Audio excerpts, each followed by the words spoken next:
right, hey guys, Dr. Dex here. Welcome to another episode of the Dr. Dex podcast. Today I'm here with Mr. Ryan Smith, and also known as Roof Slayer on social media, correct? That's correct, yes. Awesome. Well, Ryan, thank you so much for being here. I don't know much about you, so this is going to be great to get to know you a little bit and hear your backstory, and then talk a little bit more about what you do and how you do it. But I think the one thing that's chewing me up right now is I know you just got back from Germany. I did. Yes, I did. Okay. We got to talk about that. But before we do, why don't you introduce yourself? Tell us a little bit about your business and what you do. Okay. First of all, thank you for having me. I am a framing carpenter full-time. I've been in the trade since 98, 99, kind of went full-time right out of high school, and I've been doing it ever since, and everything in between. I've worn many hats in my career in the trades, but framing was kind of always my passion, so I always found my way back to it. You know, since I was very young, going way back to early childhood, I was always building things, nailing boards. Yeah.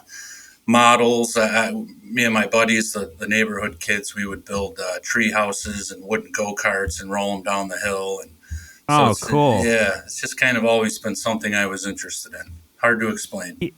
Yeah, no, actually, I'd like you to.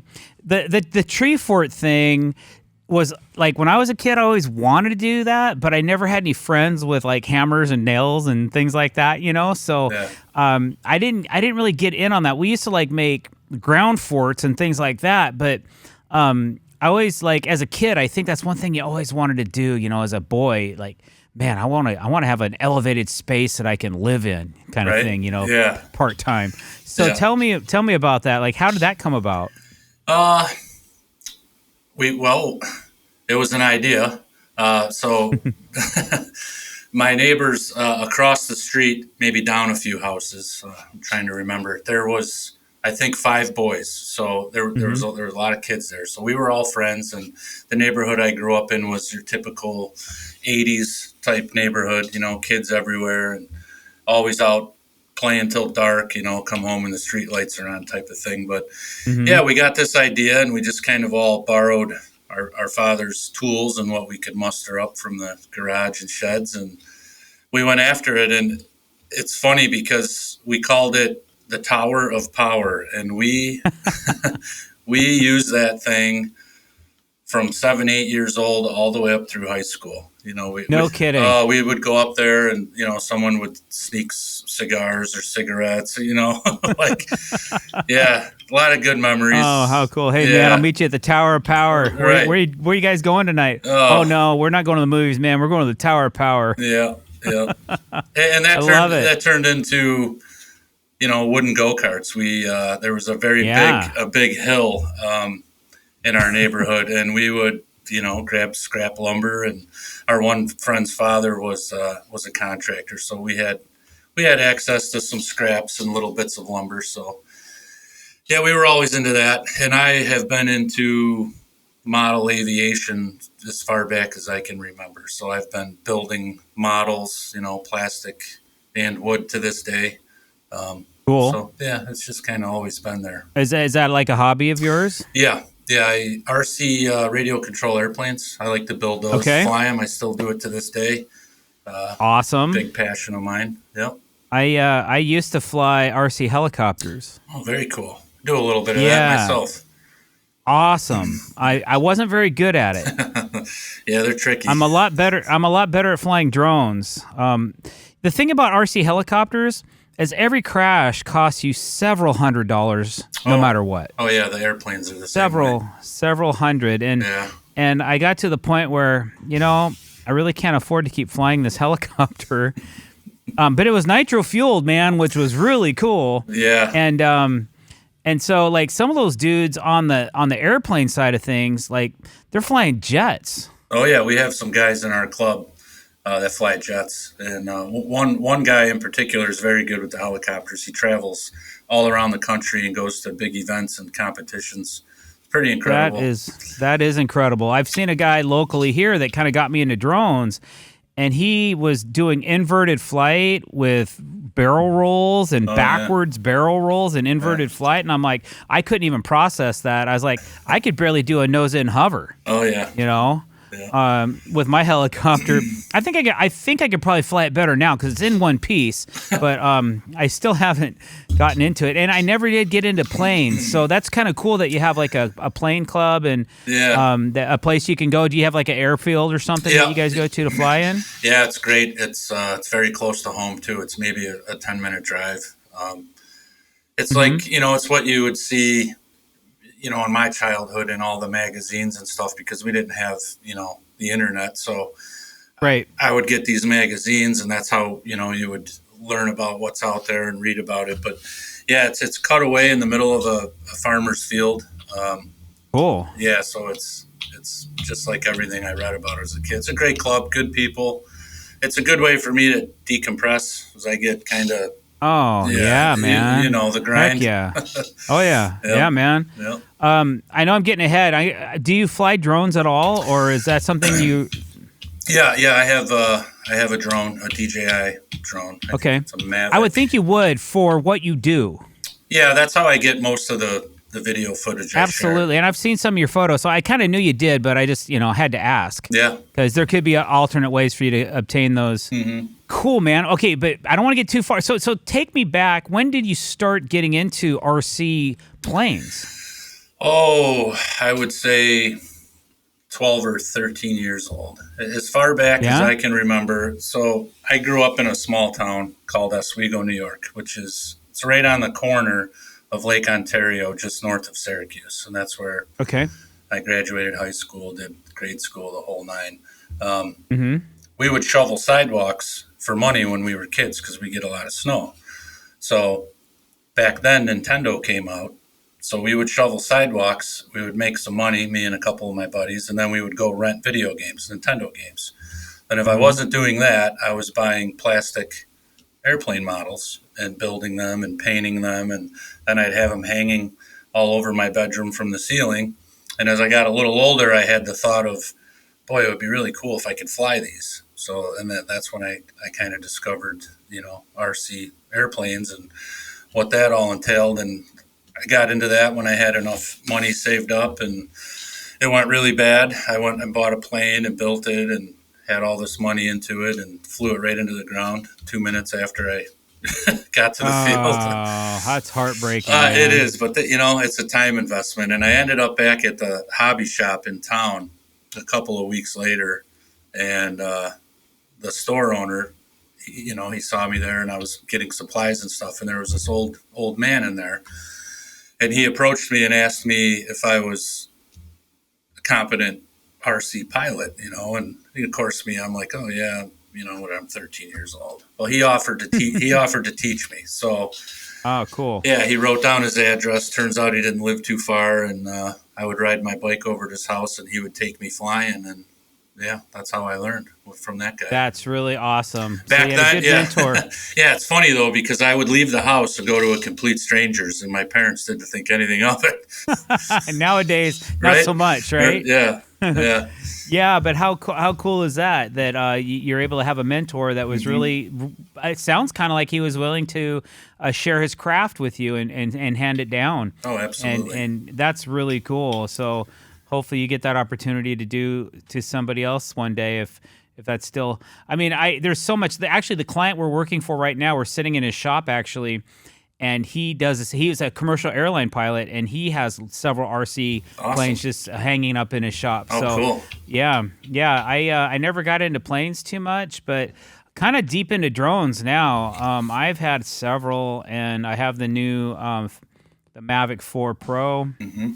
And I've had a couple Inspire 1s, all kinds of cool stuff. And RC for me has always been a cool part of my life, Yeah, for me too. Even the cars and right trucks. On. Yeah. Cool. Yeah. Very cool. Okay, so grade school, like you said you grew up in the same. You went to kind of school in the same town that you grew up in? Yep, small town, maybe back then under 30,000. It's a small. It's a harbor town.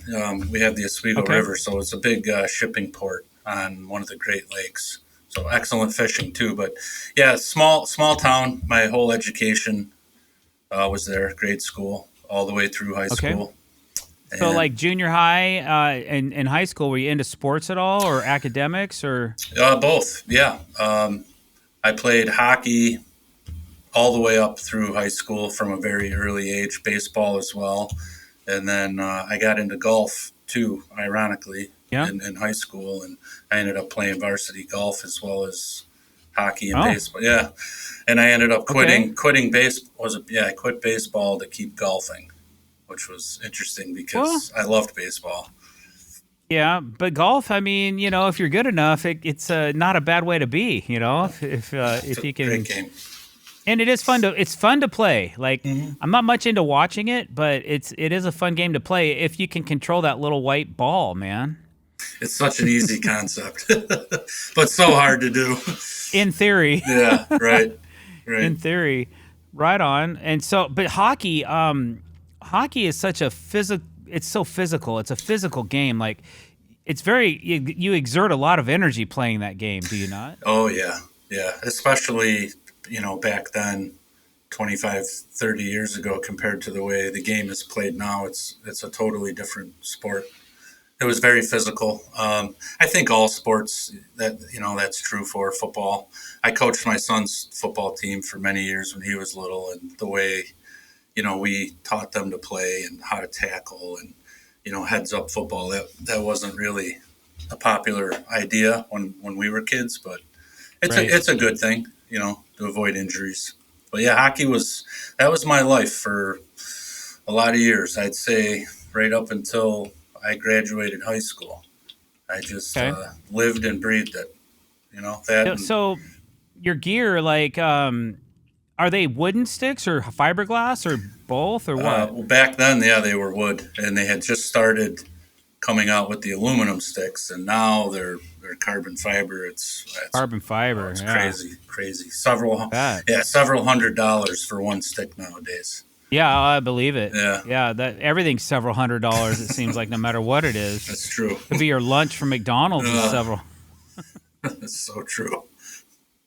So okay. So so your high school you went. So what sports were you into in high school?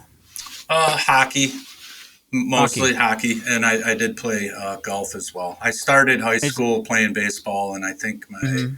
my junior year, I stopped the baseball and I went with the just hockey and golf. Okay.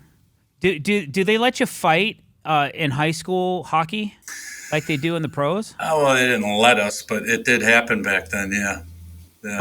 Okay. So like it's kind of an unwritten rule that you might toss your gloves down and like just knock a guy a couple times. Well, I mean, sort of. Yeah, we had to Sorta, wear. kinda. Yeah, we had full face shields at the high Oh, school okay. level. So, yeah, Well, that wouldn't be advisable. But yeah, there was a lot of. rightfully so. Yeah, it probably hurt your knuckles more than the Yeah, guy, huh? yeah. There was still a lot of dirty things going on. Oh, I We bet. used to play at this one rink, and the fans, as you would skate by, like during warm ups, they would fling like pennies and nickels at you, and they hit you in the face. Oh. Ooh, So the whole ice rink had coins sealed into the ice. no Oh, kidding. it was wild. Well, that's rude. Yeah, I mean that was what, mid '90s, so going back quite a Wow. ways. Yeah. Wow. Yeah, that could be painful. Hmm. Crazy. Okay. And then so once you graduated high school, did you go on to university at all or I did. We have a local university, Oswego State University, and I enrolled there, which is where I ended up meeting uh, my wife. We've been together that long. I'm getting old. congratulations, your Yeah, current wife? current wife, yes, since Yes. 1999. That's when we met. Awesome. So I did. I graduated high school, and I did the college thing, and I made some. I don't know if they were poor choices. They were fun at the time. I ended up joining a fraternity, Ah, which was cool. I still talk to some of my brothers, all good dudes. But I moved out. I had my own apartment, and I really learned the value of a dollar. So I would work for the good friend I grew up with, whose father was a contractor, on all the breaks, Christmas time, summer. So I developed the need for money. I had rent to pay. I had a motorcycle and a truck. And so after a year of college, I hung that up and I just went full time working. That would have been 19 or probably 2000, I would say. What kind of motorcycle did you have? I had a Kawasaki ZXR 600, a Ninja. Oh, sweet. Yeah, it was pretty sweet. Yeah, good for you. I've got a GSXR 750. So. Oh, Slingshot. My brother has that bike. I have a Slingshot. Yeah. And it is a Slingshot. It's a 1988. That's awesome. Very fast year. Mm-hmm. Awesome bike, but it's got a nasty speed wobble about 90 miles an hour, and you either muscle through it or you back off. Yeah. Yeah. It's one of those deals. Yeah, that's cool. Yeah, cool. Did you ever have any dirt bikes growing up or anything like that? Yep. Yeah, my garage is full of them currently. Really? Well, yeah, they're my son, my 18-year-old son. He's real big into it. Okay. So I'm kind of like his mechanic and financier. What kind of dirt bikes were you into, or that you're into now? Two strokes, of course. Okay. Yeah, I'm old school. Yeah. Loud and raspy. Yeah. Mixing gas. Got an RM in there at all? Yeah. I got an RM 125 in the garage.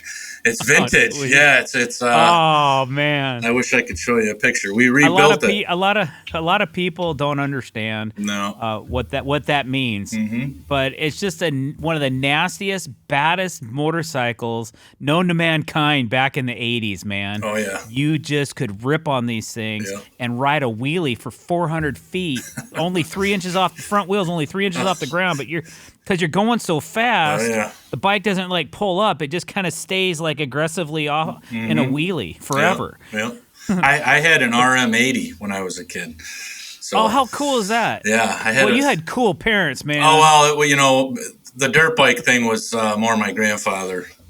Well, good on him. Yeah. I'm very appreciative for it. Yeah, I would be too. I mean, I actually had an 80 as well, but it was just like a Suzuki 80. I don't remember the letters on it. But it was like a GS 80 or something like that. Yeah. But man, once you mastered that thing and you got a little older and you started to manhandle it a little bit, you could beat the whole living heck out of this motorcycle, and it would just keep running. Yeah. The only thing that stopped me was running out of gas. Right. That's true. But those RMs were bad, man. Oh yeah. I really envied those motorcycles, and it's always fun because for me, dirt bikes translated into street. Mm-hmm. And it sounds kind of like you're on that same path too. You still have your dirt bikes, but you also have some street. Well, I don't currently ride anything on the road. Okay. I'd like to. My wife has other ideas and things, but I tend to stick with the airplane thing. I have way too many RC airplanes. Right on. Like way too many. Well, I'm glad to hear that you have a good hobby, a fun hobby that you enjoy, Yeah, I think it's important.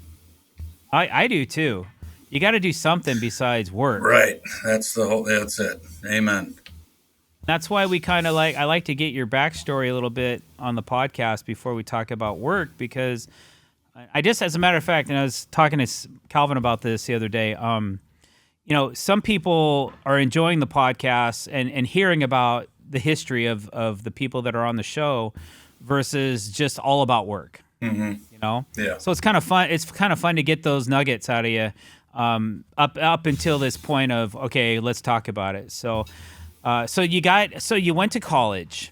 We're going back to college. Yep. And did you have a mate? I'm sorry. I think you said the end of it was, you dropped out of college or you finished? No. Yeah. I just stopped going. Okay. I transitioned into just working full time, and that's a nice adjective verb. Right. Transitioned out of it. Yeah, because I like that. It wasn't. I'm not the quitting type of personality, but I had enjoyed the work previously enough where I kind of knew. I don't know. My whole childhood, I've always been building things, and when I worked through high school, and even on breaks during college, on a framing job or a remodel job with my friend's father, I just always enjoyed it. And that kind of brings up a good point. when I was probably 14 or 15, my father had hired a contractor to remodel the entire house, like big job. So he worked out a deal with this contractor to pay me X amount of dollars an hour, and I would be there to help and work. So I spent an entire summer, Wow. gutting the house that I grew up in and learning all about framing and insulation and drywall, and then at the end of the week, I would get a check from this guy, and I would spend it on either airplanes or guitars, one of the two, and Right on. so it was kind of always there. Okay. No, I think that's awesome that you went from college right into the trades. I think more people need to think about the trades versus getting a 4-year degree.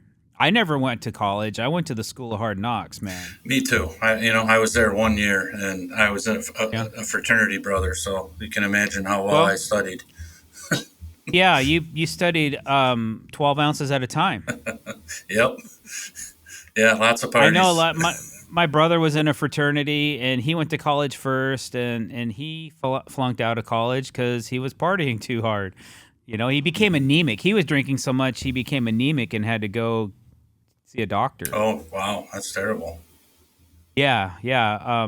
Alpha Sigma Phi, I think, out of Seattle. They were hardcore dudes. Nice. Anyway, so then you decided, okay, I want to be in the trades. I'm gonna and did you go onto a house crew, or what did you do? Yeah, yeah. So when I went full time, I would say my first full time position in the trades. It was for my same friend whose father was a contractor.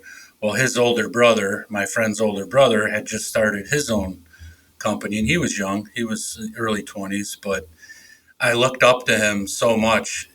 We got on the first job, and the way he could swing his hammer, and he was very well put together for his, looking back on it now, for a guy that age back then to know so much.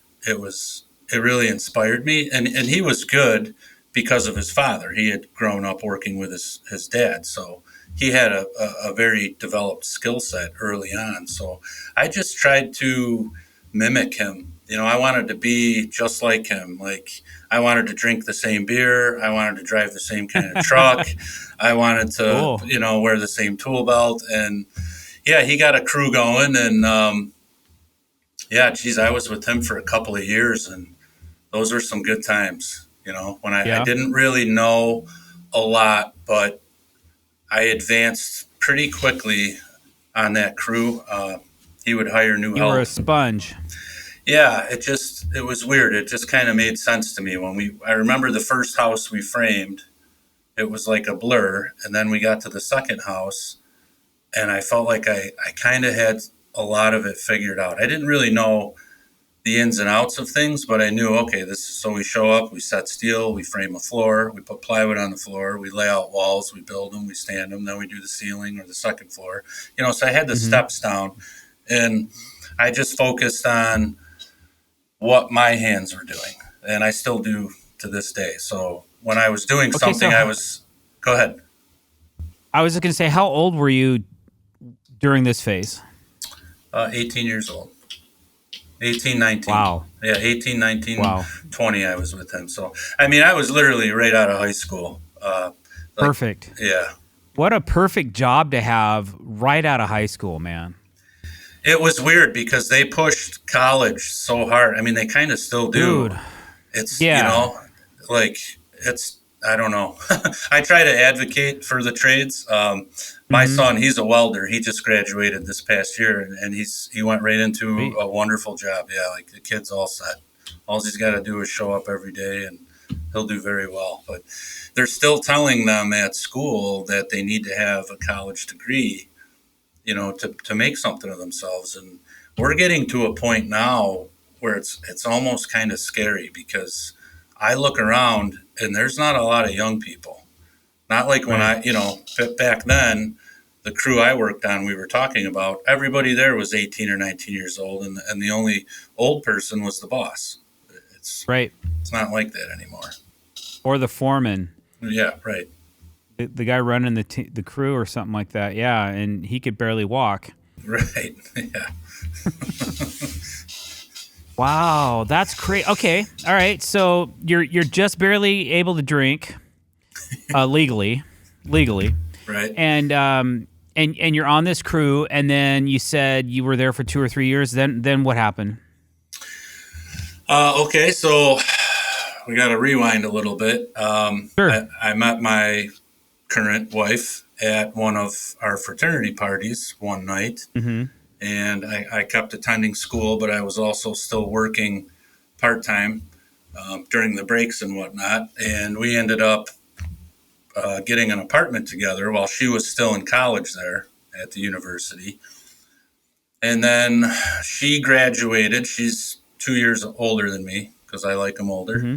She graduated, yeah, and she stayed, I think, for, I don't know, 4 or 5, maybe 6 months, and she was ready to go home. You know, she had been away from home for 4 years at college. So And where's home? Buffalo, New York. Just to generalize, yeah, the Buffalo, New York Mm-hmm. area. So, you know, Mm-hmm. about 3 hours west of where we were in Oswego.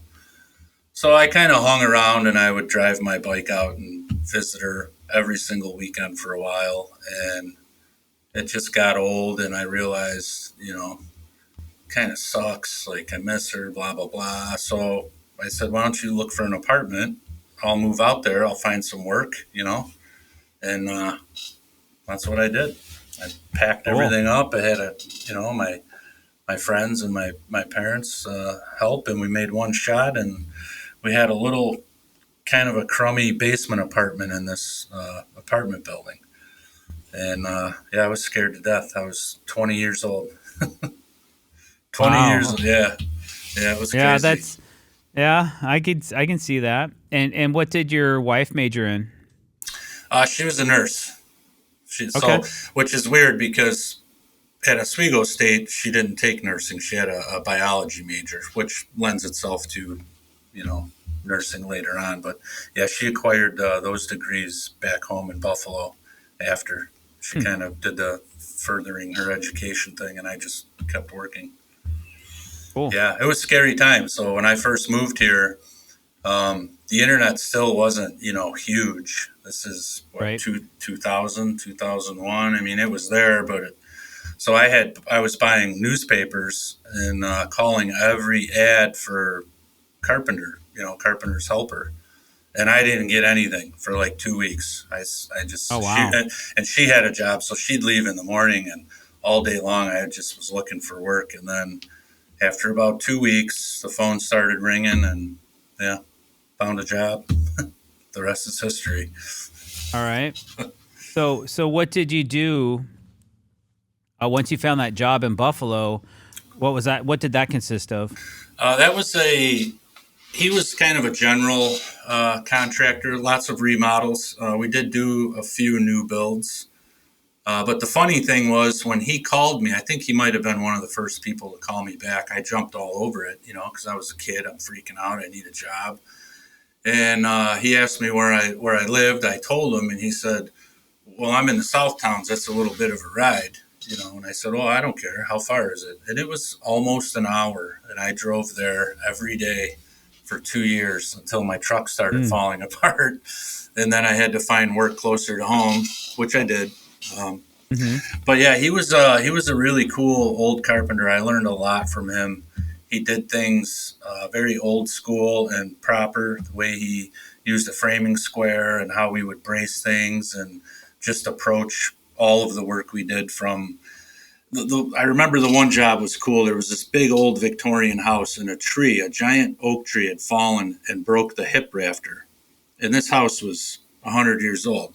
So we had to go up there and peel this roof apart, replace the hip rafter, and then all the jack rafters. And it was just absolutely incredible to me. I was like, wow, this is amazing. This is like taking the bones apart and fixing them. Yeah. So that one kind of stuck with me.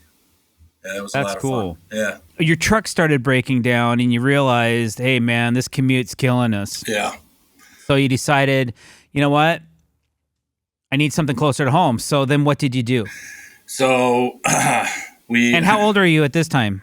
Okay, I am recently turned 21 because I remember my 21st birthday. I still worked for that same man, and Mm-hmm. he cut me loose early that day, which was super cool. And I ended up going home for the weekend, and hanging out and seeing my folks and my friends. But shortly after, we were having a dinner with my wife's family, her parents and her brothers. She has three brothers. And, I was kind of talking about it, and her oldest brother said, well, I could probably get you a job. One of my good friends is a foreman for a company. I said, oh, great, pass my number along or whatever. So that turned into something, and I landed work pretty much instantly, you know, and that was actually commercial, on the commercial end of things. Oh, So, wow. so I went from 3 or 4 years of doing residential and starting to get a Mm-hmm. handle on that into a whole new type of work. And I did that, and most people don't know this, but I did that for 4 or 5 years, and I got really good at that too, like doing grid That's ceilings that young to be. So were you on a union or something like that, no, or getting no not prevailing wage or anything like that? we did get a lot of rate work, but we worked for footage a lot through this company. It was a non-union company. They were hungry. They had a lot of young guys. My foreman, who was good friends with my wife's older brother, was an amazing commercial carpenter. We still talk to this day. He has his own thing going, but he really showed me how to make money. That was the first experience I had where, hey, listen, if we can do this fast, we can make X amount of money versus doing it this way. And that was a thought that had really never crossed my mind up until that point. Mm-hmm. So I paid attention to him, and kind of like my first boss, I just kind of tried to mimic him, and I saw where he was good and what he excelled at, and I tried to keep up with him and catch him. And Nice. eventually we were both kind of at the same pace, which was great. He was willing to share so much with me. Wow. Yeah. Man, things kind of fell into place for you. It seems like For the that, trades. Yeah. yeah, man. I mean, like to be in your mid-20s and to go from 3 years of residential experience into 5 years of commercial, Hmm. you become this valuable entity in the construction trades where like you could pretty much write your own ticket. You could go anywhere in the world Yeah. and get a job. Yeah. It's funny though, because you don't realize that. It's, you don't know what you don't know when you're younger. So Sure. I thought, Sure. but you're right. I was very fortunate and blessed for the experiences. But for me, I think it just comes down to a work ethic. If you're willing to show up and work hard every day and put your mind and your hands and heart into what you're doing, I think, the sky's the limit for anybody, really. Any young people listening to this podcast right now, take that to heart, man. Yeah, really, really. Take that to heart Because because it goes for me as well. yeah, yeah. I'm the same way. I'm the same way you are. I mean, you gotta grind yourself down a little bit. You're gonna push some hours, and you're gonna Mhm. sacrifice some ligaments and some tendons and cartilage and stuff like Yeah, that. some You're injuries. gonna do that. Oh yeah. Yeah, you're gonna sustain some injuries, Yeah. but you're also gonna become great at what you do. Yeah, then you develop, it kind of, for me anyways, um, you tend to get intimate with the work in front of you. Now, I'm not saying if you're just hanging drywall, on a plain old wall, but if you, like, I would challenge myself, we would have to hang so many sheets a day, right? So Hmm. anything above that, you could get paid footage per square foot. So for me, it was, I'm young, in my 20s, good shape. Hmm. I'm like, well, we Hmm. got to hang 60 sheets. I'm going to hang 90. And I couldn't at first, but eventually I got there. And then I'm like, I'm going to hang 100. And then when there was no time cap on the hours we were working and it went straight to footage, that's when I realized, being efficient and leaving a good product behind, you can make Hmm. money. Whether you work for yourself or someone else, good work, money will always follow you. If you do a Yeah, good job, it'll always be there. that's right. Yeah. That's right. Quality, man. Yeah, and integrity, right? Yep. Yeah. Yeah, Double up, and you got a winning combination. I think so. Awesome. Okay, so you're at the 5-year stint of your commercial uh, work, and you're 25, 26 years old.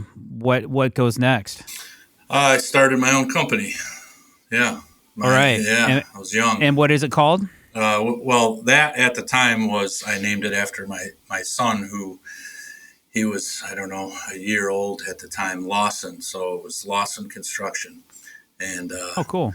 yeah, that lasted for 3 years, and then we had a very difficult big event, which we could probably leave for your after the. Okay. Yeah, that might be a good The thing. bonus episode. The bonus Yep, episode. let's do that. So, yeah, I started my own company, and I knew I wanted to frame.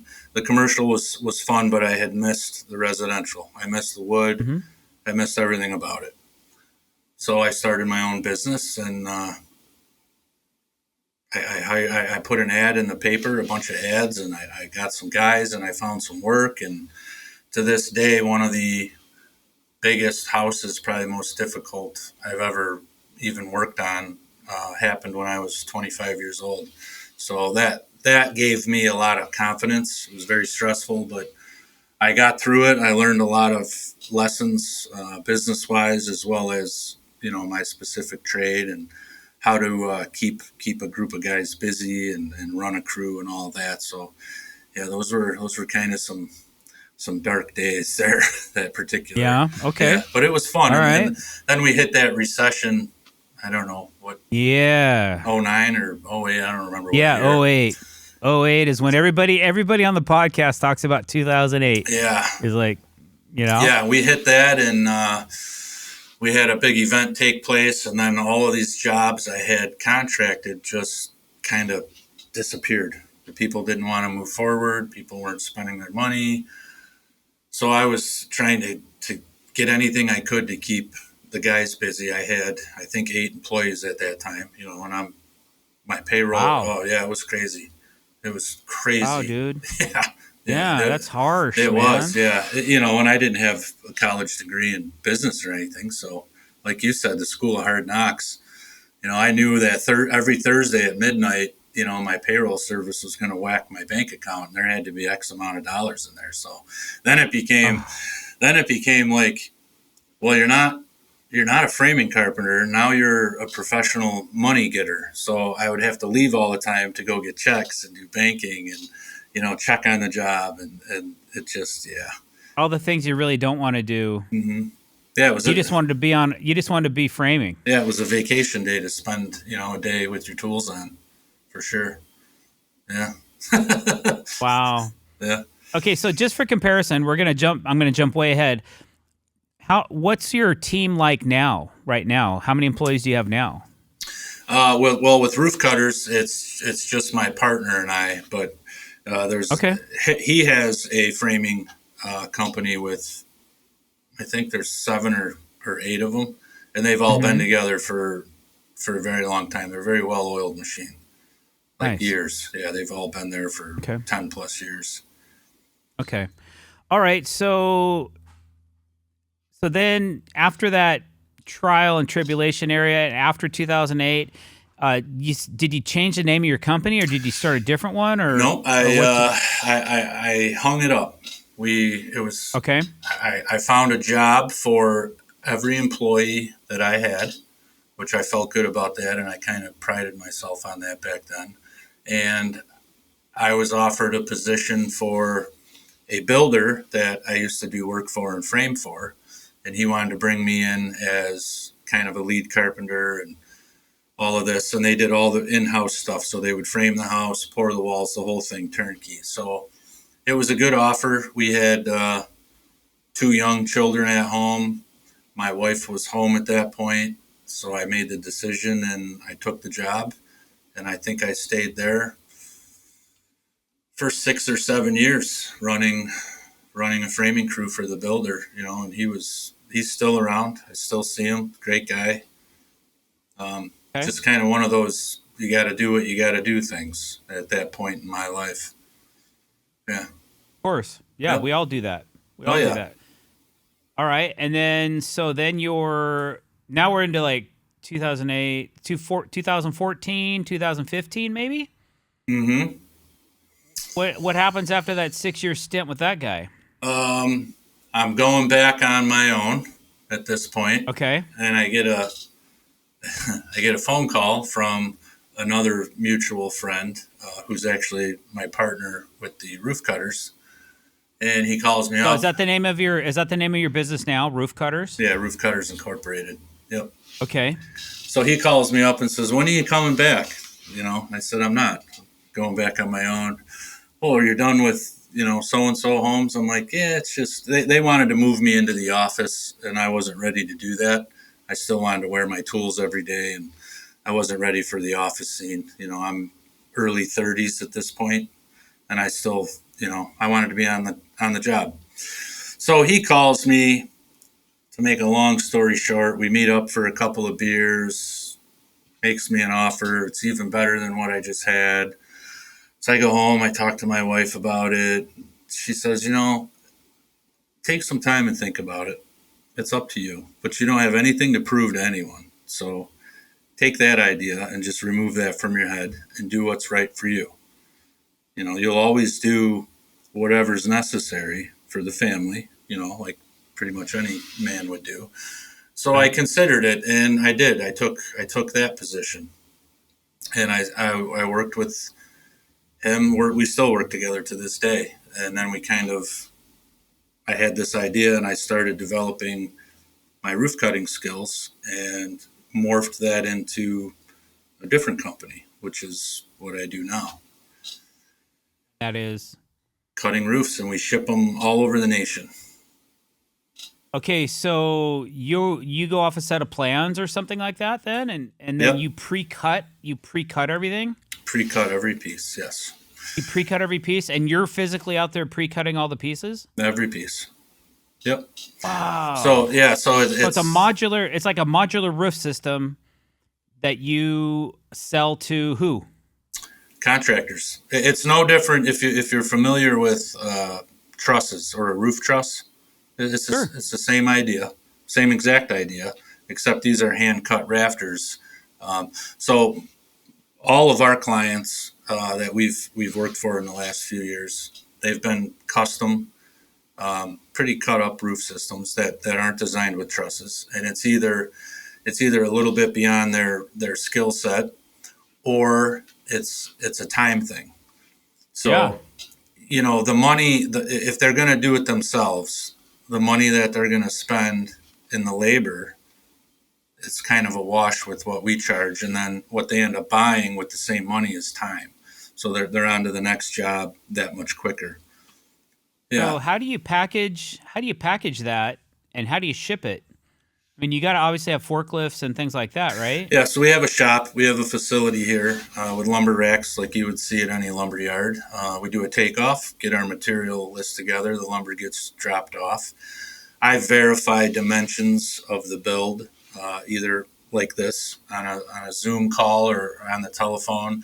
There's lots of emails and communication. And once we settle in on the build dimensions, then I can start doing the math and the figuring and all the important parts of it. And we cut it. I band it up. We have a lumber banding machine. Put it on our trailer, and my partner drives it down the road. It's really that simple. Yeah. So your partner is the CDL licensed semi truck driver? Correct. Yep. And he'll deliver that anywhere in the nation? Anywhere in the nation and Lower Canada. Yep. So if I'm up here in Tacoma, Washington, and I call you, say, "Hey, man, yeah, we'll bring it out to you. I need this joint done, and I need you guys to do it because we're gonna collaborate on this and blah blah blah. We're gonna talk about social media. We might not even get to that until the bonus episode. And I wanted to talk about Germany, so we got about 12 minutes to do all that. But I'm still really enthralled with what you got going on, man. Oh well, you gotta check out my IG. You'll see all about it. Well, I kind of did, and I've seen some of the frames that you've put out, but yeah, I do need to check it out. Because honestly, I thought you were more of a house roof framer, roof slayer. I mean, your handle is like, okay, you slay roofs. Like, well, I get it. Like, there's a funny story behind that. Roof slayer. Well, Roof Slayer is just my initials, RS, Ryan Smith. And then the numbers after it are my birth date, 26th of July and the year I was born. Because when I went on Instagram, and I'm relatively new to the whole Instagram thing, I put in Ryan Smith, and of course there was 433,000. A jillion, yeah. Right, so, but a guy from Facebook many years ago sent me an old pair of Starrett stair gauges, and he wrote on the package Ryan Roof Slayer Smith, and it's just cool. Yeah, that's kind of where I came stuck. up with it. Yeah, I would never consider myself a roof slayer. It was available. Well, I'm like, yeah, that'll work. It's a good handle though, bro. Yeah. If we're gonna talk social media a little bit, like there's so many people that have unidentifiable handles. It drives me berserk. Yeah. I won't even tag them because I can't remember what to put it under. Right. I can't even find them. Yeah. I can find you. Yeah. Yeah. Like. Again, here you go, guys, younglings out there. If you want to be on social media, have an identifiable handle. Agreed. Like, make it so people can remember it and find you. Yeah. Don't come up with a bunch of random crap. Yeah. That pisses me off. I won't identify you, and I won't find you, and I won't message you because I can't remember your handle. Right. I'm texting people, hey man, what's your handle? And they don't even know what it is. So it's like never mind. I'm not going to waste my time. Yeah. Okay, Ryan. So yeah, let's get, is there anything else you want to tell us about your current business? No, check us out online at our website. How do we find you online? How do we do that? Well, our website's easy. It's www.roofcutters.com. So that's very simple. And then we also have an Instagram page. It's the same thing, Roof Cutters Incorporated, or you can follow mine at my handle, Roof Slayer 2681. And there's plenty of information and knowledge there. The whole social media thing for me is it's newer, and I, as much as I enjoy it for many things, there's many things about it that I think maybe aren't so great, but it is what it is. I don't really get into my likes and followers as much as teaching. I write articles for Fine Home Building. Good for you. In fact, I have another one here coming up, and I teach at JLC every year. I have conference classes, and then I do demonstrations. I'll have to come listen on the floor. Yeah. So, I'm always working, so I used to go to those shows to enjoy them, but now I'm in a booth like talking about something that I use in my build. Same. I've seen you at shows, and same thing for me. I'm always working too, so it's it's like I'm a pinball. Yeah, but I used to do a couple of little like how-tos and things like that, but there's other guys that are doing that, so I'm like, okay, cool, I don't have to, I'll just stick with the companies I work with, and we'll just go from there. So that's awesome though. So definitely, if are you going to you probably won't be going to Deck Expo, but are you going to World of Concrete, or are you going to maybe okay, International Builder Show? Another maybe. I went to both last year. I don't know. This year, that's in Florida this year, right? The IBS show? Yeah. Just saw an email. I'm not sure. Well, I don't have to go this year, but I might go just so I can actually check everything out. Well, come hang out with us, man. We'll be at several different booths. You can have your pick. Yeah. Hopefully they're not in the different halls, though, because that's going to kill me. I'm partially handicapped, and I hate walking between those halls, man. Oh, I know. It's a lot of walking. It really is. Yeah. Yeah, IBS is a big show. It is. It really is. You can't catch it all in the time you're there. So, okay. So you're the most recent Stabila ambassador. Congratulations. Thank you. Welcome to the family. Yeah, good. I'm also a Stabila ambassador, and so is Kyle Stumpenhorst and Tim Euler. And we all went together, and you were just recently there last week. Yeah, last week. Ann Weiler, incredible. How did that go? It was amazing. Well, it's a lot of flying, a lot of travel, but Mm-hmm. the facility itself was mind bending for me because I've been using, levels my whole career, but Stabila levels for probably 20, which made Mm-hmm. this the most natural sort of thing people to work with because, it was just easy. It just made sense. So when they asked me, I said, of course. But yeah, when I found out I was going to Germany, I couldn't believe that. And then when I got there and to see what goes into each level, you just don't know unless you see it. You could never Yeah. even explain it to somebody. You really I've couldn't. tried to after throwing a Stabila across a deck and it falls off the other side of it, and people curse me Yeah. and say I'd never be that irresponsible. And corporates, the mothership's just like, Oh, yeah. Yeah. they don't care because they know they're. Oh, Ooh, yeah. I almost said it. I said their action. They know what their action's all about, man. They don't, they're cool with it as long as I'm not dropping it 10 feet onto concrete. Yeah. It's a cool thing to do, but some people are super offended if you know, test out their stuff. But Rich Morse, on the other hand, Oh, yeah. he'll grab a level at a trade show and he'll throw it as hard as he can onto the ground. Oh, yeah. To show you how good Yeah, Rich is the product is. he's an awesome dude. I love that guy. Yeah. Were you able to see the new facility that they had built Yeah. as well? Yeah. Yeah. See, it wasn't done when we were there. Yeah, it's incredible. So- Some of the machines, Yeah. like we couldn't, they told us when we could video and take photos and stuff. And there was a lot of areas where we could not because, they have their own machines that they've developed and engineered and built that help them, achieve the high level standard that they have. So, yeah, it was something. I'm still processing it. I've been home for a week and I'm still processing. Yeah, and you will. You'll find nuggets on your phone and go, "Oh, I'm going to post this," Yeah. And I did the same thing. It was awesome. Yeah. Did you get a chance to go to Heidelberg too? Yeah, we went to Heidelberg for an entire day. We did a boat tour there on that river. And Oh, cool. Yeah, we also did a tour of that castle, which was amazing. The history it's hard to process because we're so young as a country here in America. I mean, you stand in a church that's 3 times as old as the country you live in, and I just stand there and I look up and I wonder how on earth, they didn't have any tools really. They had a string line, maybe a piece of chalk, A bowl of water. a bowl of water and a loaf of bread. Yeah.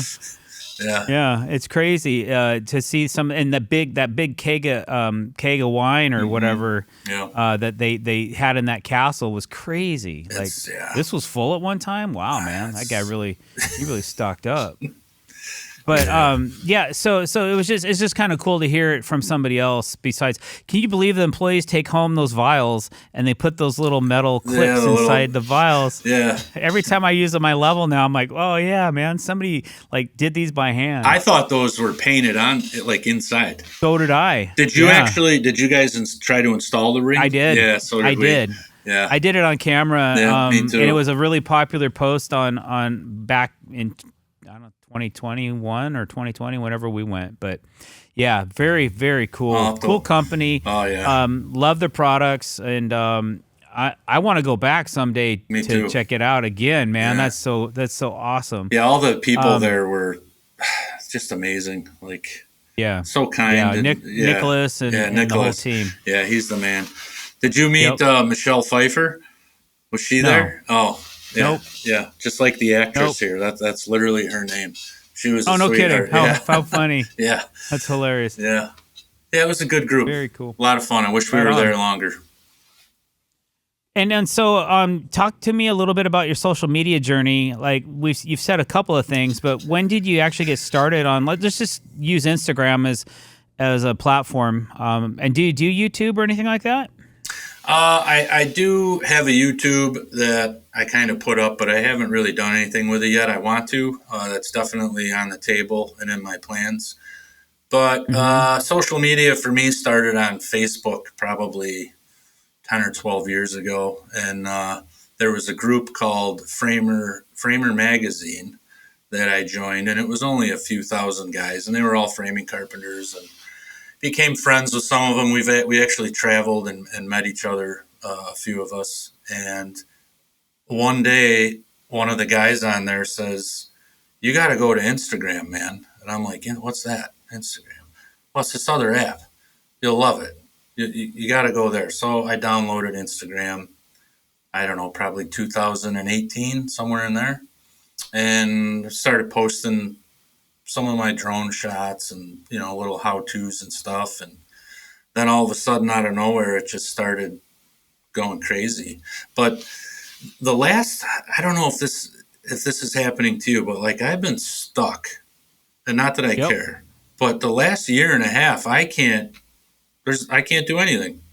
I go up and I go down. I lose followers and then I gain like 2 back. I don't know if Yeah. it's something they're doing or something I'm not doing. Well, over the last year, I've lost about 25,000 followers. Wow. Yeah. What is it? I People think say I'm being punished. That's how I feel. Yeah. I can put up I think a lot of it's like bots and spam and crap that I think they purge. But Yeah. to be honest, like my page has been really turbulent lately. Yeah, mine High and too. low, high and low, high and low. And so Same. you're not alone. We'll just put it that way. You're not alone, and I don't know what the right answer is. All I know is be consistent. Keep doing what you're doing. Yeah. Don't change. Don't be eager and give too much information. Just keep doing what you're doing, and let's ride it out. And if sometimes I'll call Timmy because he's pretty knowledgeable on this stuff, and he's cataloged his work for so long, so well that he seems to be able to ride these. His is more of a dull, like a slow winding curve instead of hairpins, Right. like we're experiencing. Yeah. His for some reason he gets more video views, and I just don't know what it is. Like I think it's certain people in certain genres. Your genre is different than mine. Mine's pretty specific niche. Yours might be a little more broadened because not only can you talk about roofs, but you could also talk about the whole house, framing a house, framing walls, and that kind of thing. So it changes the aspect of what you're doing and how you might do it. It's so bizarre. It really, because I can drop like the biggest trade secret, awesome information, and reach 10,000 people, and then some dude can do something so stupid and it just goes viral. It's like I know. Well, don't one know. thing I won't do, I don't curse on my page personally because, in my opinion, you have sponsors or a company you might want to work with, Right. like Stabila. Yep. They don't want you dropping F-bombs on your social media page. I have 5-year-olds that watch my channel. Right, same here. Yeah. Okay, Yep. so I don't want to have a parent pissed off at me Right. because I'm out there cursing like a sailor or something. Yeah. Some people do, and they get the follows, they get the likes because they're that's the way of the world, and so be it. But I'm just gonna hold myself to a little bit higher standard, not much, just a little, and I have a certain amount of value, and if people like that value, great, and if they don't, hey, it's not for you. And if that cuts me down at the end of the day, then so be it. But in the end, I think I'm still getting the end result I'm looking for. Yeah. So I think you personally, as the influencer or the brand representative, then you decide what it has the value and what doesn't, and then if that's going to work for you or not. Yeah, I agree, 100%. And I like bouncing that stuff off Tim because and Kyle, those guys are just really, if once you get to know them, they're really great. And, I've met both and of they're them. good to bounce a little bit of ideas off of. And same here. Same goes for me. We'll be the 4 guys rocking Stabila, and it's always good to compare notes on that kind of stuff. Yeah. All right, Ryan. Well, we've come to the end of our time for the podcast. If you want to hear more from Ryan the Roof Slayer, then you're going to have to go to our Patreon channel. Yep. And it's only $5 a month. guys. It's That's so a good cheap. deal. Yeah, that's a good deal. It's so cheap to get the good stuff. So click. Is there a link below? Yes. Yeah. So click the link below and go over to Patreon, and we'll see you over there. Ryan, thank you so much for being on our podcast. It was great to get to know you a little bit better. Yeah, thanks for having me. We look forward to seeing more of those slain roofs. Yeah, well, stay tuned. All right, guys. Calvin, take us out. Thanks for listening, guys. And if you are on YouTube and you're watching this on YouTube and you haven't already, will you please click that subscribe button? We really appreciate it. Thanks for watching, guys. Have a great day.